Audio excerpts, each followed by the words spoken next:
বলা হচ্ছে যে মুসলিম বিশ্বের স্মরণকালের সবচেয়ে বড় জানাজা এটি। মানে আমি দেখিনি, আপনিও দেখেছেন কিনা আমি জানি না।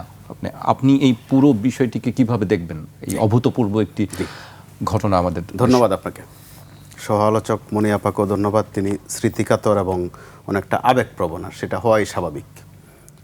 নীলুফার মনি সহ ছাত্রদল থেকে যারা বেড়ে উঠেছিলেন, সরাসরি তাদের আইডল ছিলেন বেগম খালেদা জিয়া। তার সরাসরি স্নেহ তারা পেয়েছেন, সেখান থেকে শিখেছেনও।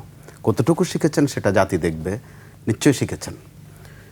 তো বেগম জিয়ার কাছ থেকে যেটা সবচেয়ে শিক্ষা নেওয়ার একটা জিনিস ছিল, পেশাগত জায়গা থেকে আমি দেখেছি, সেটা হচ্ছে শৃঙ্খলা। সেটা আজকে তিনি দুনিয়াতে নেই, সশরীরে নেই, অশরীরে আছেন বা ছিলেন ঘন্টা কয়েক আগেও। তার জানাজায়ও আমরা শৃঙ্খলার একটা রেশ কিন্তু দেখলাম। সেটা সম্ভবত শুধু শৃঙ্খলা চাইলেই শৃঙ্খলা চলে আসে তা না, সম্ভবত উপরওয়ালারও কোনো বিধান থাকে, প্রকৃতিরও কোনো আশীর্বাদ থাকে। গতকাল পর্যন্ত কিন্তু উদ্বেগ ছিল ব্যাপক জনসমাগম হবে, সেটা সবাই নিশ্চিত, কিন্তু এই জনস্রোত সামলানো কতটা সহজ হবে সেটা নিয়ে কিন্তু উদ্বেগ ছিল। কিন্তু খেয়াল করে দেখুন কি চমৎকার আয়োজন, একদম নিয়ে আসা থেকে শুরু করে জানাজার থেকে আবার স্বামীর পাশে নিয়ে যাওয়া পর্যন্ত শান্তিপূর্ণ, পিসফুলি যেটাকে বলে, এইগুলো একদিক। আর প্রকৃতির বিষয়টা বলবো এইভাবে, বলা হয়ে থাকে, একটা দীর্ঘ সময় বলা হতো যে প্রেসিডেন্ট জিয়াউর রহমানের জানাজা ছিল বাংলাদেশের মধ্যে সবচেয়ে বড় জানাজা।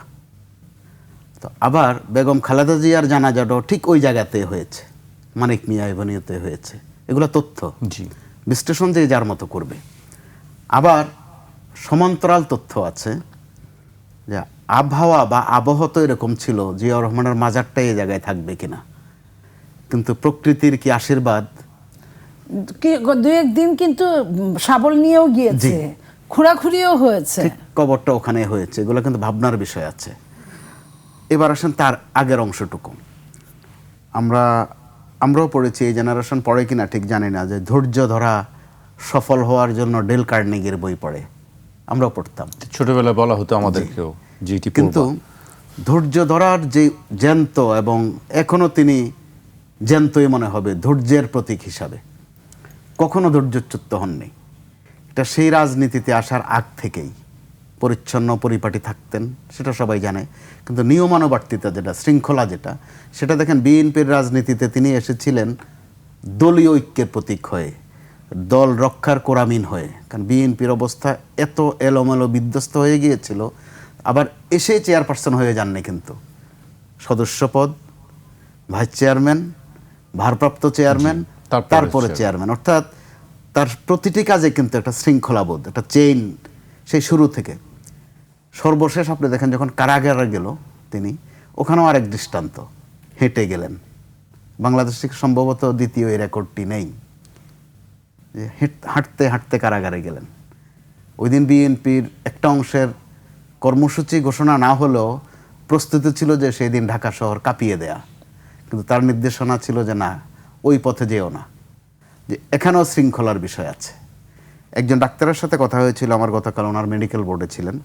ডাক্তার সাহেব আবেগপ্রবণ হয়ে বললেন যে মাঝে দিয়ে একদিন, এই গত 1 মাস 7 দিন যে সময়টা কারাগারে ছিলেন, হাসপাতালে ছিলেন, মাঝে দিয়ে একদিন উনি কথা বলেছিলেন, এবং প্রথম কথাটাই ছিল যে আপনারা কেমন আছেন।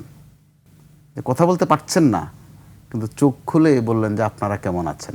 ওই ডাক্তার সাহেব অনেকদিন বেগম জিয়ার চিকিৎসা করেন। তিনি বলছিলেন, নিজের মতো করে বলছিলেন তিনি, যে একটা পেশা আছে যেই পেশার কাছে রুগী এবং স্বজনরা সব কিছু খুলে বলে, আর অন্য কোনো পেশায় কিন্তু এইভাবে বলে না। উকিলদের কাছেও কিন্তু সব বলে না, সুবিধা মতো বলে, অর্ধেক বলে। তো উনি বলেছেন যে যতবারে বেগম জিয়ার চিকিৎসার্থে উনি ওনার কাছাকাছি গেছেন, যে আগে জিজ্ঞেস করে কেমন আছেন, যে এরপরে বেশি কথা উনি বলতেন না, যে শব্দমিত ব্যয় বলতে, যেটা আমরা বলি জার্নালিজমের টার্মে, যেটাকে আমরা ওয়ার্ড ইকোনমি বলি, যে গুণে গুণে কথা বলা। বরাবরই তিনি সেটা চর্চা করেছেন গণমাধ্যমের কর্মী হিসাবে। আমি ওনার সাক্ষাৎকার নিয়েছি 2 বার। একবার তখন তিনি বিরোধী দল বলতে সংসদীয় বিরোধী দল নয়, কারণ তখন বিরোধী দল বলতে আসলে কিছু ছিল না, অথবা বিরোধী দল বলতে আওয়ামী লীগকে মনে করা হতো, যেহেতু সংসদীয় পদ্ধতিতে যদি হিসাব করেন। অর্থাৎ এরশাদের শেষ দিকে, এরশাদ জমানার শেষ দিকে একবার ওনার ইন্টারভিউ করেছিলাম আমি। আবার 91-তে যখন ক্ষমতায় এসেছেন তারপরে আরেকবার করেছিলাম। তো আমার মতো করে আমি দেখেছি রাজনীতিবিদদের মধ্যে যেই ধীরস্থির কথা বলা, গুনে গুনে কথা বলা। আমরা গণমাধ্যম কর্মীরা কিন্তু পছন্দ করি যে কাউকে একটা প্রশ্ন করলাম যদি সুনির্দিষ্ট জবাবটা দেয় আমাদের লিখতে বা তুলে আনতে সুবিধা হয়। কারণ আমাদের অনেক তিক্ত অভিজ্ঞতা আছে যে প্রশ্ন করে 5 শব্দে জবাব দেন মিনিমাম 500 শব্দ, ওখান থেকে অন্যদিকে চলে যান, 10টা শব্দ উদ্ধার উত্তর না করতে দিয়ে পারি না। আরেকদিকে চলে যান। 10টা শব্দ উদ্ধার করতে পারি না। উনি দেখা যেত যে গুনে গুনে কথা বলতেন, অথচ তিনি তো বনেদি রাজনীতিক ছিলেন না।